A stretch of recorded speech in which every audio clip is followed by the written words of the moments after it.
What if a late-night train ride turned into a fight for survival against a creature you thought only existed in nightmares? But before we begin, if you are a fan of recapped horror, mystery and survival movies, then you have come to the right place. So, if that is of interest to you, the next time the like button is playing an intense game of online FIFA, wait until they get the lead, then unplug their Wi-Fi. Also subscribe to our channel and turn on all notifications. Thank you. In London, train guard Joe finishes his shift, exhausted and disheartened after finding a letter in his locker saying he didn't get the promotion he wanted. As he crumples the letter, his supervisor asks him to cover the night shift. Joe is about to refuse, until he sees that Ellen, the trolley girl he secretly likes, will be working. He reluctantly agrees. Once the train departs, Joe begins checking tickets. Most passengers comply, though some are rude and impatient. Kate claims she's lost her ticket and lashes out when Joe finds her. Meanwhile, Billy changes into comfortable clothes in a corner. Joe later bumps into Ellen and, nervously, asks her out in front of a passenger named Paul. Unfortunately, Ellen gently turns him down, leaving Joe embarrassed. Hours pass and passengers gradually disembark until only a handful remain. As the train moves deeper into the forest, a loud screech shatters the calm, and the train grinds to a sudden halt. Joe hurries to investigate, but before he can open the door, the driver announces over the speakers that they've hit something. Joe finally opens the door and sees Ellen's overturned trolley. He tries to lift it but fails, and Adrian steps in to help. Chaos spreads among the passengers, so Joe goes car to car, calming people down. When he radios the driver, Tony, there's no response. Joe uses the intercom to reassure everyone while Tony steps outside to check the tracks. Tony discovers the train struck a deer lodged in the wheels. As he struggles to pull it free, he hears something behind him. When he turns, a shadowy creature attacks, viciously tearing him apart. Back inside, Joe, worried about Tony's silence, uses his keys to enter the control area only to find it empty. He peeps outside but sees nothing. Joe calls the company's rescue team, and they tell him it'll take 4 hours for help to arrive. When Joe relays the news, panic erupts, and things worsen when he reveals the driver has vanished. Then, Adrian shouts everyone into silence and suggests they walk to the nearest station to call for help. Joe warns it's dangerous and against company policy, but the group forces him into submission. He opens the door and leads them. As they file out into the dark, something watches from the trees. Soon, they hear rustling in the bushes. Joe and Ellen investigate and are horrified to find Tony's mutilated body. They race back, shouting for everyone to run. Distant howls echo through the forest as fear takes hold. Joe fumbles with his keys to open the train door while the group rushes back inside. An elderly couple lags behind, and just as Jenny climbs aboard, the creature bites her leg, thrashing her between the doors. The others manage to drag her inside and lock the door. Ellen cleans and wraps Jenny's wound while Billy and Matthew scan the woods with a flashlight, seeing nothing. Suddenly, the monster pounds on the door, snarling. Everyone holds their breath until the scratching fades into the distance. Joe tries the control car phone, but there's no signal. Billy, revealing he's an engineering student, examines the controls and discovers a fuel leak caused by the crash. Without repairs, the train will never move. Outside, the broken antenna hints that the creature sabotaged them.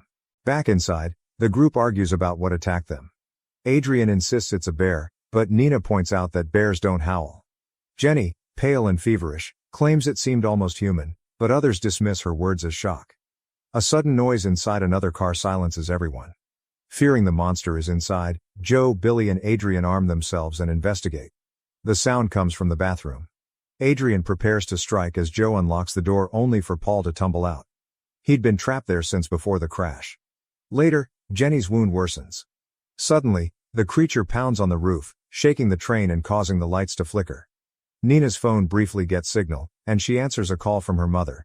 But before she can ask for help, the monster smashes through the window, grabs her by the legs, and drags her outside.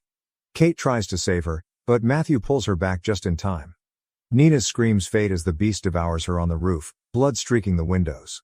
Terrified, the group flees to another car. Kate accuses everyone of abandoning Nina, sparking a heated argument. Jed, Jenny's husband, yells for silence, urging everyone to work together. Using tools from the train, they barricade every door and window. Later, Adrian quietly tells Joe they should team up and abandon the weaker passengers. Before Joe can respond, Jenny vomits blood and 2 teeth. Another argument ensues on what to do, but it's interrupted when Joe notices Paul is missing.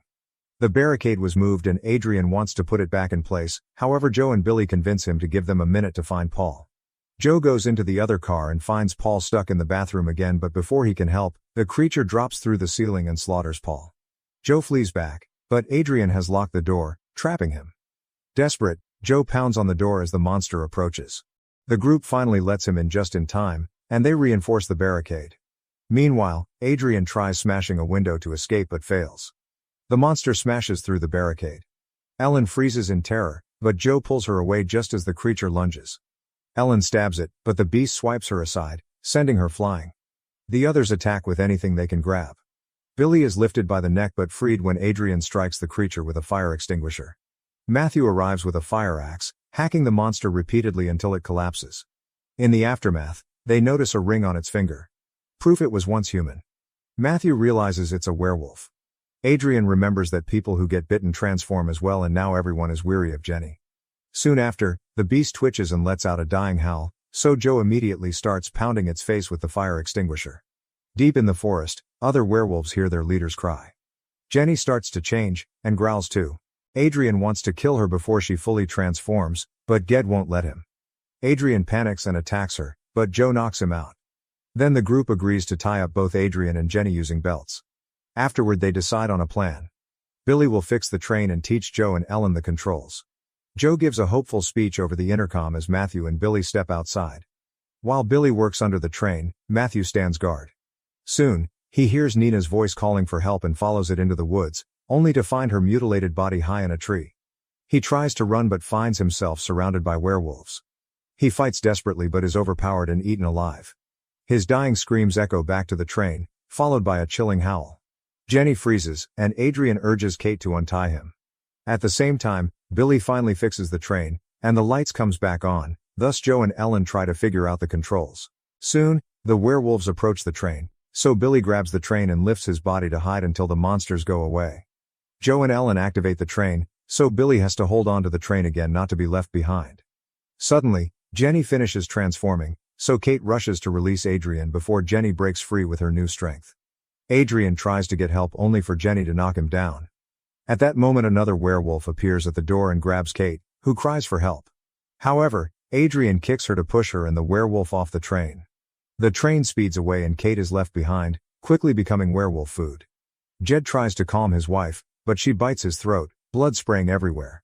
Billy struggles to hold on and accidentally breaks the repairs he did, causing the train to stop again. Joe and Ellen stab Jenny just before she kills Adrian. As werewolves flood the train, Adrian knocks Joe down, planning to use him as bait. Ellen fights back, wounding Adrian with sharp metal. Adrian grabs the keys and escapes, leaving Ellen and Joe behind. Surrounded, they're saved when Billy reappears with a Molotov cocktail, burning one werewolf and scaring the rest. He gives Joe and Ellen a crowbar to force the door open. As they escape, Billy is killed. Joe and Ellen run through the forest with howls closing in. Realizing he's slowing her down, Joe kisses Ellen and urges her to run while he fights off the pack. Ellen flees. Joe battles fiercely, stabbing one werewolf before being overwhelmed and bitten. Moments later, Ellen stumbles into the next station, devastated. Meanwhile, Adrian runs through the woods and finds discarded clothes. Before he can catch his breath, the werewolves surround him and a newly transformed Joe leaps from the shadows to attack. Make sure to subscribe and turn on notifications so you don't miss more thrilling stories like this one. Thank you for watching.